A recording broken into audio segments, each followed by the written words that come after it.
Attention conducteur, c'est l'heure de votre quiz quotidien. Concentration et observation seront vos meilleurs atouts.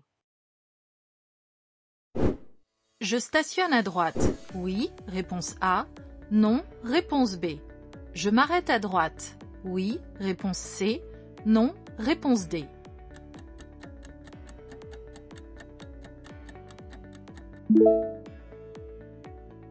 Quelle est la règle dans un tunnel? Les arrêts et stationnements y sont interdits, sauf en cas d'urgence où il faut alors, dans la mesure du possible, s'arrêter sur un emplacement prévu à cet effet. Ici, il n'y a aucun danger en vue et pas de voyant allumé sur mon tableau de bord. Je ne m'arrête donc pas.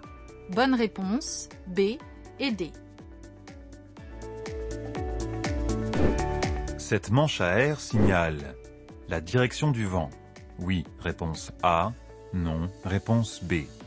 L'intensité du vent. Oui, réponse C. Non, réponse D.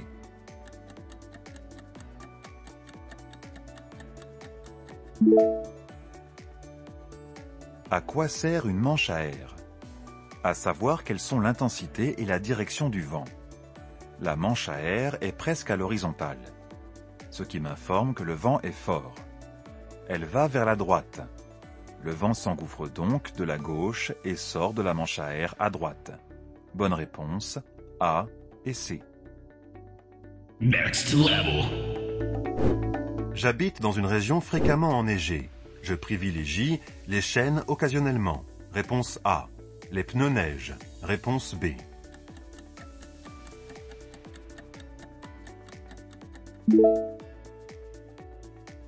Quels équipements hivernaux utiliser? Dans certaines communes, vous avez l'obligation d'équiper votre voiture de pneus neige ou détenir des chaînes dans votre coffre en période hivernale. Si je vis dans une de ces communes, je favorise les pneus neige. Bonne réponse, B. Congratulations. Pour aller à Paris via la déviation, je prends la sortie numéro 9.1. Oui, réponse A. Non, réponse B.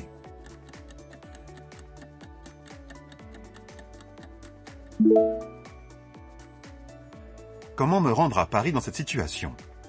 La signalisation m'indique la présence d'une déviation sur ma route. Pour me rendre à Paris par l'autoroute, le panneau m'indique que je dois prendre la sortie 9.1. Bonne réponse, A.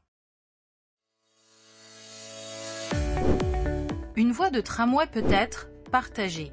Oui, réponse A. Non, réponse B. Réservée. Oui, réponse C. Non, réponse D.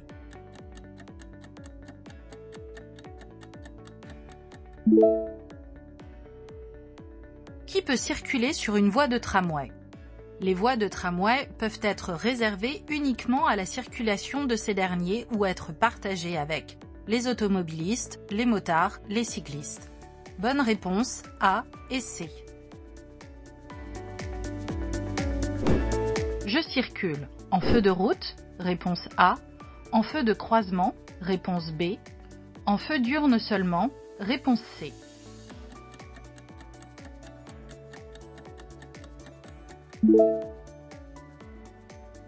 Quel feu utiliser en agglomération éclairée? En ville éclairée, je peux utiliser les feux de position, mais je favorise l'utilisation des feux de croisement pour mieux voir et être vu par les autres usagers. Bonne réponse, B. Le marquage central m'interdit de dépasser, réponse A, me dissuade de prendre la sortie de l'aire de repos, réponse B.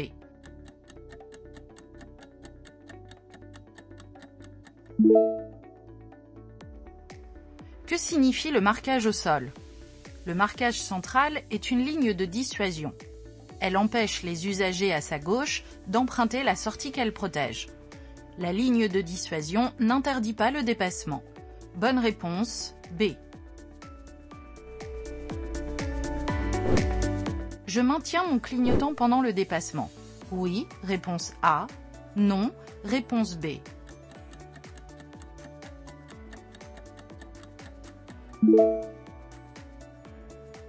Dois-je garder mon clignotant? Je circule actuellement sur une voie rapide à 2 voies. Je dépasse plusieurs véhicules, je garde donc mon clignotant pendant tout le dépassement. Bonne réponse, A. La distance de sécurité avec le véhicule de devant est suffisante. Oui, réponse A. Non, réponse B.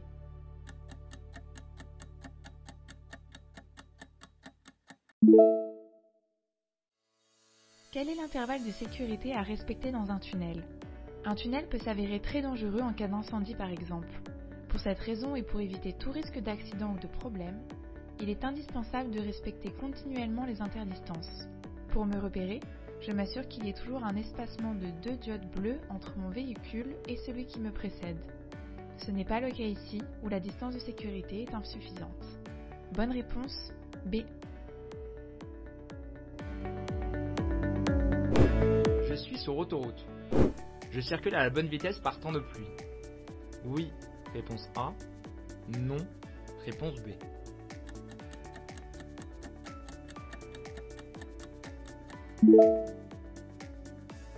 À quelle vitesse rouler lorsqu'il pleut?